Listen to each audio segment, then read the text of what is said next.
Assalamualaikum warahmatullahi wabarakatuh. Perkenalkan nama saya Tarisa Aulia dengan NPM 2275576 dari kelas 5C.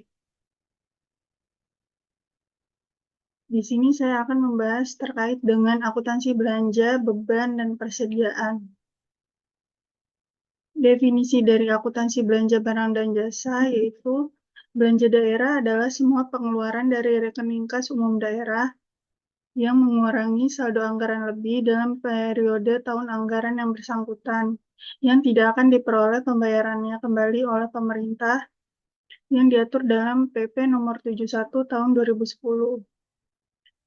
Belanja merupakan kewajiban pemerintah daerah yang diakui sebagai pengurang nilai kekayaan bersih. Klasifikasi belanja menurut Permendagri Nomor 64 Tahun 2013, belanja dikelompokkan sebagai belanja operasi, belanja modal, dan belanja tak terduga. Berikut ini ada klasifikasi belanja. Yang pertama, belanja operasi. Terdapat belanja pegawai, belanja barang, bunga, subsidi, dan hibah. Yang kedua, ada belanja modal. Yang ketiga, ada belanja tak terduga.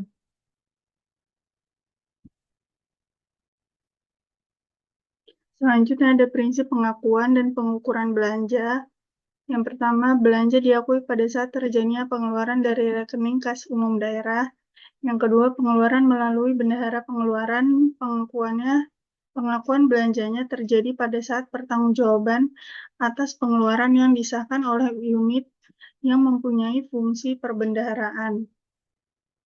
Yang ketiga, koreksi atas penerimaan kembali belanja yang terjadi pada periode dicatat sebagai pengurang belanja. Apabila diterima pada periode berikutnya, koreksi belanja dicatat sebagai pendapatan lain-lain laporan realisasi anggaran atau LRA. Selanjutnya, pencatatan belanja barang dan jasa. Jurnal atas belanja dibuat dalam kaitannya pemerintah daerah sebagai entitas akuntansi. Pencatatannya digunakan double entry yang akan menghasilkan LRA. Contoh pencatatan belanja di buku jurnal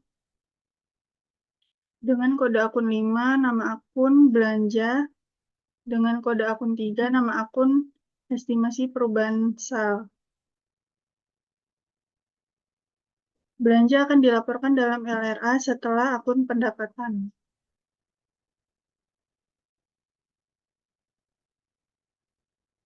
Selanjutnya ada klasifikasi beban. Yang pertama ada beban operasi, yang mencakup beban pegawai, beban barang, beban bunga, beban subsidi, beban hibah, beban penyisian piutang, dan beban penyusunan aset tetap atau amortisasi. Yang kedua ada beban transfer yang mencakup beban bagi hasil pajak, beban transfer bantuan ke desa, beban bagi hasil pendapatan lainnya, dan beban transfer bantuan keuangan ke pemerintah daerah lainnya. Yang ketiga ada beban non-operasional, dan yang keempat ada beban luar biasa.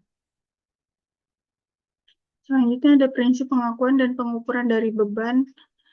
Beban diakui saat timbulnya kewajiban, yaitu saat terjadinya peralihan hak dari pihak lain ke pemerintah tanpa diikuti keluarnya kas dari kas umum daerah. Yang kedua, terjadinya konsumsi aset, yaitu saat pengeluaran kas kepada pihak lain yang tidak didahului timbulnya kewajiban, dan konsumsi aset non-kas dalam kegiatan operasional pemerintah. Yang ketiga, terjadinya penurunan manfaat ekonomi atau potensi jasa, yaitu saat terjadi penurunan nilai aset sehubungan dengan penggunaan aset yang bersangkutan atau berlalunya waktu. Yang terakhir ada koreksi atas beban atau penerimaan kembali yang terjadi pada periode berjalan dicatat sebagai pengurang beban pada periode berjalan. Penerimaan kembali atas beban tahun sebelumnya akan dicatat sebagai pendapatan lain-lain periode berjalan. Selanjutnya ada pencatatan beban. Jurnal atas dibuat dalam kaitannya pemerintah daerah sebagai entitas keuangan.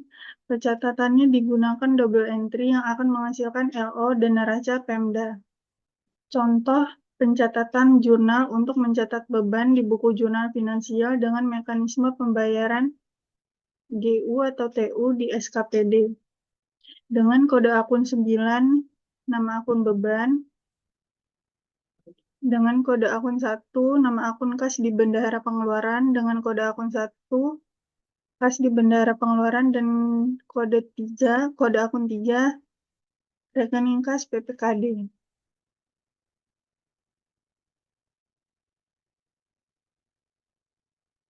Selanjutnya ada pencatatan beban. Contoh pencatatan jurnal untuk mencatat beban di buku jurnal finansial dengan mekanisme pembayaran LS di SKPD.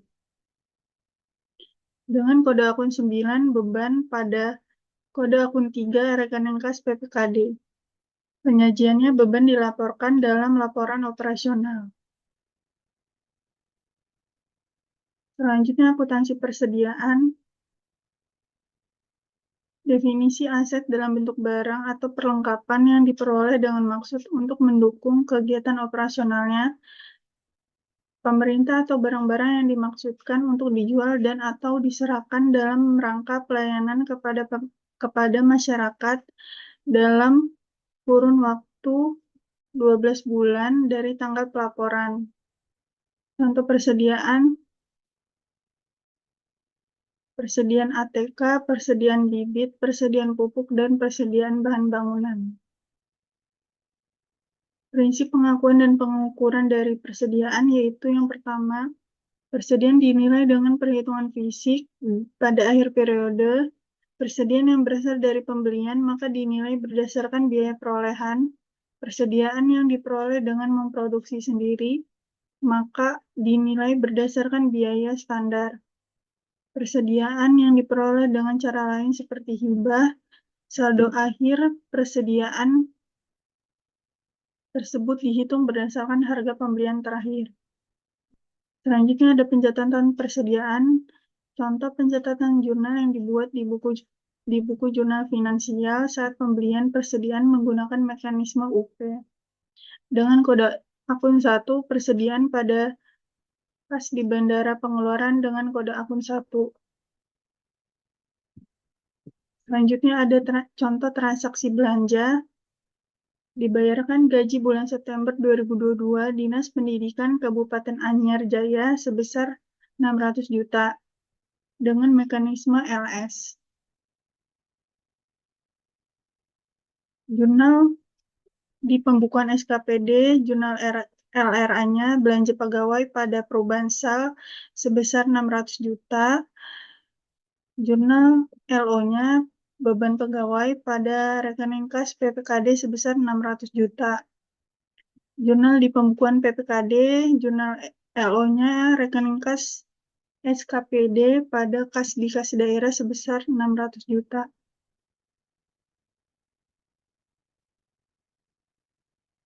Selanjutnya contoh transaksi persediaan. Pada akhir tahun 2022, persediaan yang tersisa sebanyak 10 juta, sedangkan di neraca saldo nilai persediaan adalah 6 juta. Jurnal LO-nya persediaan pada beban persediaan sebesar 4 juta. Sekian dari saya. Wassalamualaikum warahmatullahi wabarakatuh.